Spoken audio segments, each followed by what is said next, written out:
ASEAN Breakfast Call. First and foremost news from Southeast Asia. Hello, Minglaba. This is Arlene. Hi, this is Gowri. And you are listening to Duran ASEAN. ASEAN. Why are you following me, Gowri? So today we have another another batch of news that we'll be reporting all around Southeast Asia, as well as some, interesting stuff happening in Malaysia as well. So to kickstart our news today, I want to ask you a question, Gowri. Yeah. Are you happy? Am I happy? Yes, I'm happy every day, every morning. Every morning. But every news of ours are sad news, So should we start changing the news to more positive news? Well, the reason why I asked you, are you happy? Because this is a continuation, a news continuation from a few months back, where the news about MH370 has been a huge part of the Malaysian lives. A lot of people were mourning the victims and the family of the victims as well for the MH370. So now, to follow up the news on the MH370, Malaysia Airlines see first lawsuit on missing flight. Apparently, 2 children of a passenger have sued the company and Malaysian government for damages. And this is the first lawsuit to be filed over the aircraft which disappeared in March. So I tell you, it's not a happy news. It's definitely not a happy news, and it's not a good news for Malaysian Airlines either, because their reputation have not been that good over the last few months, especially with the tragedy that happened with not just 1 but 2 planes. Of course, the other one is not quite their fault, because that was an unforeseen tragedy which should not have happened, and that was not within anyone's control. But it was still a Malaysian Airlines flight, and their sales started dropping very drastically. According to a lot of reports, a lot of people even canceled their flights that they booked through Malaysian Airlines. And they make a joke out of the Mars Airlines. Every time people go on board with Mars Airlines, they will always have this, make sure that it's not disappearing again or being bombed again. And that one of the interesting point about this lawsuit is it's being filed by 2 teenagers. One is age 13, another one is age 14, and they are also they filed the suit at the High Court Registry, also naming the heads of the Department of Civil Aviation, the Immigration Department, and the country's Air Force as the ones should be responsible. And the thing about this is they lost a father, and his age was 41 years old, Ji Jing Han. He was on flight from Kuala Lumpur to Beijing carrying 239 passengers and crew when it went missing on March 8. And so far it's been 8 months of searching by so many parties. Our government and a lot of other countries have stepped in to help as well, but we still have not really found much of a clue, although they did conclude that the final place is somehow the Indian Ocean or somewhere in that vicinity. But of course that is a very huge place, and it's there. The search is still ongoing, but they haven't found any lead on the search, and the families have not gotten any answers, and that's probably what prompted these 2 teenagers to go ahead and make the lawsuit, because they'll probably pressure Malaysian Airlines into. You're right. After 8 months of searching by various parties, and I'm not just talking about the government, the partners, country partners, even the US came on board, and the military personnel, but also the public. There's this website that does. It's like a website where everyone can help in to search for any suspicion objects on the sea. But until now, there's still nothing. And there are also people who claim to be eyewitness, saying that they saw the flight, just went down to the sea just like that. But when they go there and search, there's nothing there. So it seems like there's no traces of the missing Boeing 777 aircraft. And all we can do is hope that the search will yield some results eventually, because people are still waiting for answers, and these teenagers are not the only ones who were in anguish, who were in pain. There are a lot of other people who are suffering very severely from this incident as well. So hopefully we do find something. But the question is this lawsuit justified? Because they claim that the two boys are seeking damages for the loss of support and mental anguish, claiming the airline has breached an agreement to guarantee a safe passage for their father to Beijing, which is actually true. I mean, for any airline, they have to ensure that the passenger's safety is at its utmost importance. Of course, but then again, if the plane gets hijacked or what, there's really nothing that the airline can do as well. They can, of course, try their best to come up with security and all to ensure that nothing harmful gets on the plane, that everyone has a valid identification and all, but things can still go wrong. And of course, that is no saying that these two boys shouldn't be affected by the incident. Of course, they have their own justification of doing this. But then again, there's only so much that you can do to guarantee a safe flight. It's once you're up there in the air, you're pretty much helpless. There's nothing you can do. It's kind of hard to get help as well if something goes wrong right away. But one thing about what is significant about this report is once there are lawsuits happening, which is starting from the two boys, there might be a domino effect in which people, victims, family from other countries, and including Malaysia, might file lawsuits, and this might have financial constraints towards the Malaysian airline. So this is something that Malaysian airline need to look at it seriously, because the branding of the airline, the aviation, is definitely being affected very, very badly. So about Malaysian airlines, it is something that we cannot really change anything. But when a country have conflict with each other, at least they can sit down together and have a dialogue with each other. And this is what Myanmar government is doing together with its opposition to revive peace talks. So Myanmar leaders are seeking to revive peace talks so that they can maintain a smooth reform. And their political and ethnic leaders agreed on Friday to work together on their reforms and peace talks ahead of their 2015 election, after President Barack Obama urged the government to make every effort to end ethnic conflict. But to pressure them to make effort is one thing, but as we reported yesterday, they were not even willing to submit to an equal citizenship just yet. So how equal citizenship for the Rohingya? Rohingyas, that's right. And how will President Barack Obama, apart from urging the government to make an effort, make sure that they actually follow through with it and actually give every citizen an equal right? Because this is not just about something that's political, that they want to go from their military to a more democratic system. It's also about the human rights, the people in the country. As we all know, Myanmar is such a vast country with a lot of different ethnic groups, and throughout the years, a lot of separatist groups within this ethnic region, like different ethnical regions, have been go on arms against the government, and of course they are group of people, group of ethnic community that are being persecuted for being that particular religion and race. And one particular example, like you mentioned, the Rohingya. But there are also other separatist groups that are still unhappy with the government, like the Karen, the Chin, and all that. And for the US, for them to be able to have smooth business and economic partnership with countries like Myanmar, it has to fulfill the criteria that it wants to have political reform, not just economic reform.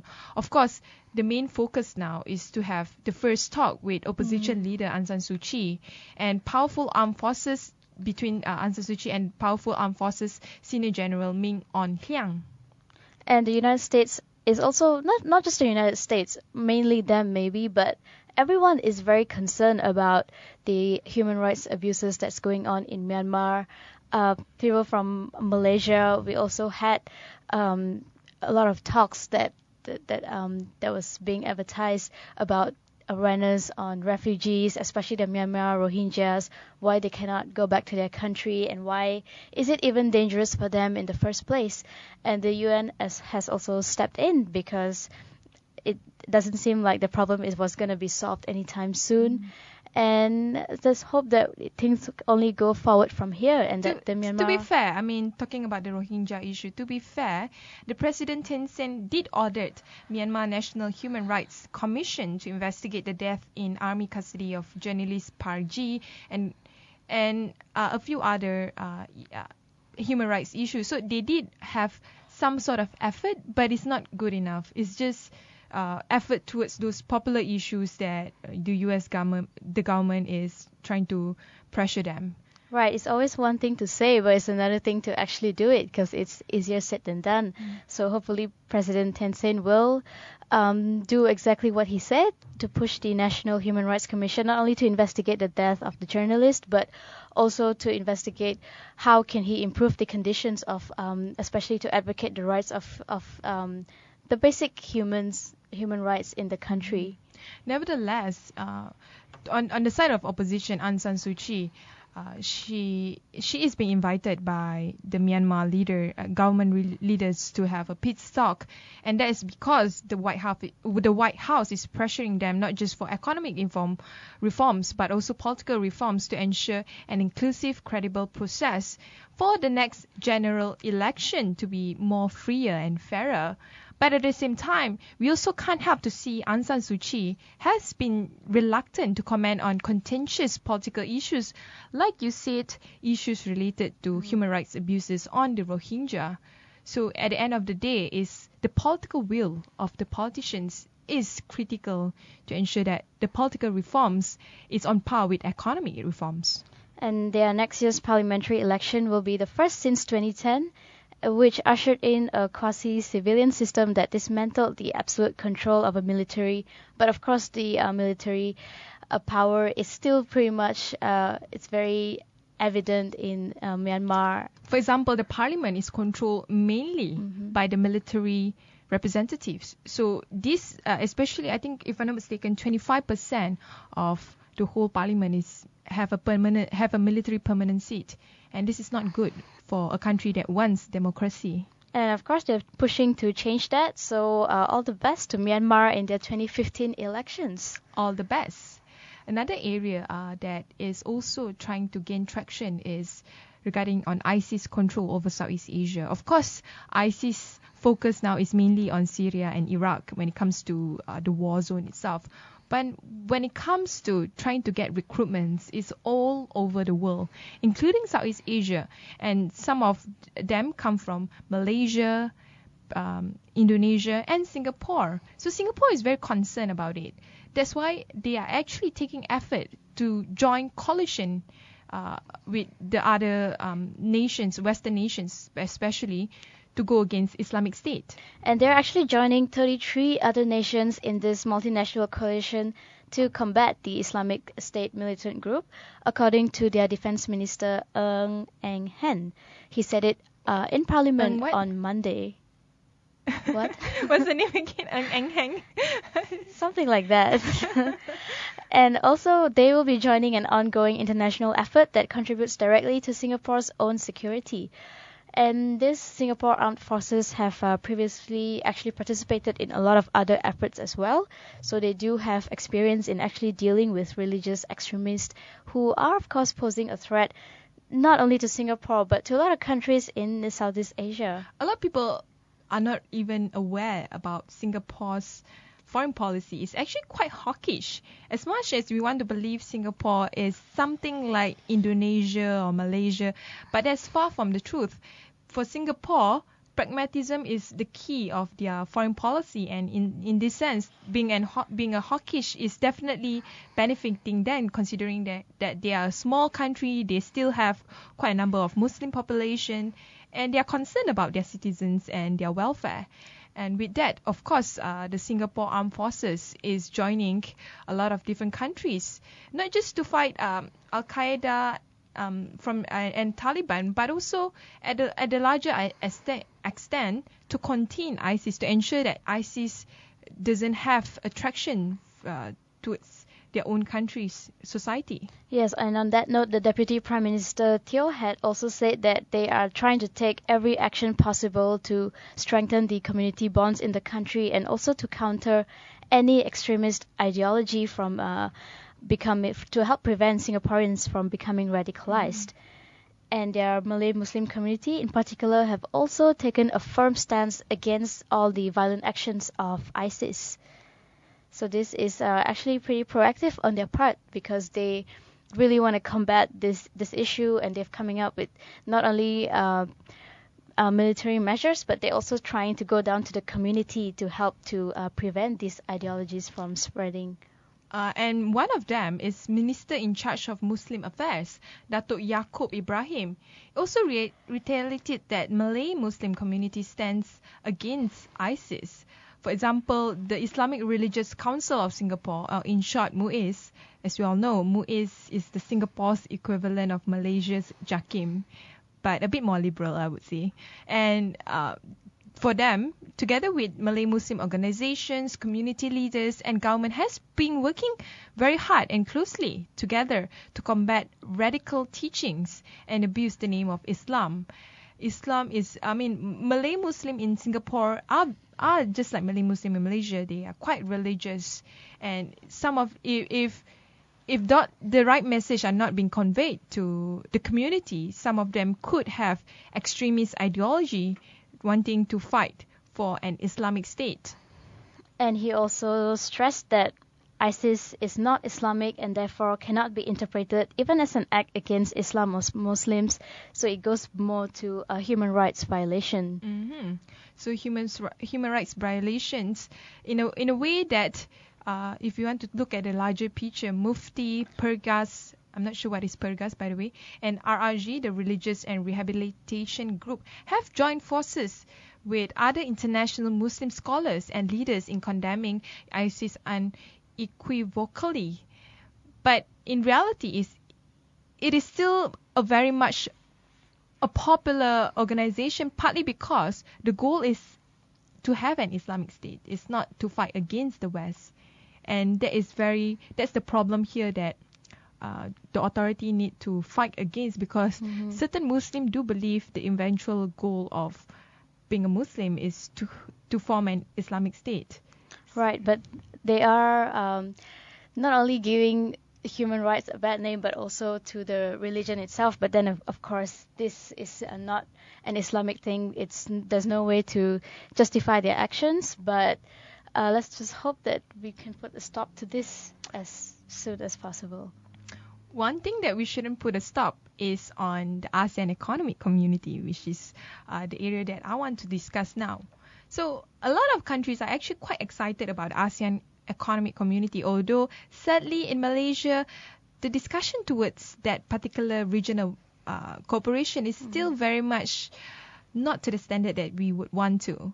And the saddest part is, according to the talk that we attended the other day between ASEAN and the BAC, it seems that even the Advisory Council of ASEAN, and it seems that even countries that are not in Asia are more aware of what AEC is, and they're trying to come up with plans to make use of AEC, while all of us who are here don't really know how to do that yet, when this is supposed to be our thing. I don't know whether to cry or laugh about this, but I'm definitely feel upbeat about South Korea being very positive about AEC.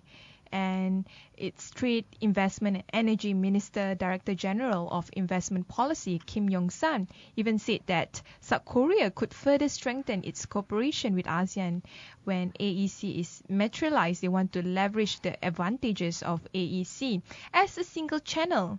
It will benefit South Korea, definitely. And even during their Foreign Investment Week 2014, which just took place last week in South Korea, they had 300 foreign investors from 22 different countries, including some major companies like General Electric, Boeing, Solvay, Goldman and Sachs, who participated there, so they can actually tell these people what AEC is about, what are the opportunities and benefits that it can provide. Shouldn't we be doing that as well? Well, okay, just to be clear that Malaysia, of course, will be the next chairman for ASEAN.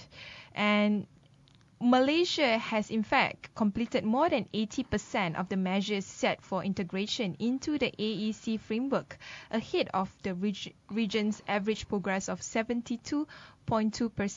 So it's not that Malaysia hasn't done anything, but it has definitely not achieved 100% mark. I mean, considering we have another 2 months or less, and this is not enough. You have to achieve 100% before even the starting of AEC.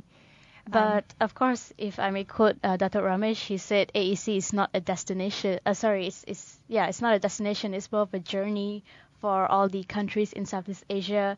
So it's not really one single point that we're all hitting and we're there like, oh, okay, we've achieved this. It's a long journey. It's a collaboration with so many different countries that's going to come in, and it's going to open up so many different doors. It's going to create a more competitive economy, and it's good for the growth, and we are going to be probably as strong as EU, the US, and even China. Hopefully, but the reality is not many people even have that kind of awareness. Of course, the end goal, the destination would be to be a highly competitive economic region, but in reality, there's a lot of things that needs to be put in place. For example, ASEAN needs to be a region with free movement of goods, services, investments, skilled labor, and free flow of capital.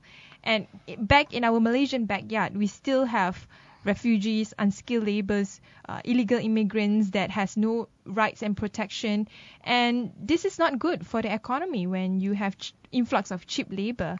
How can you have high-skilled labor to be able to compete with the other regional bloc?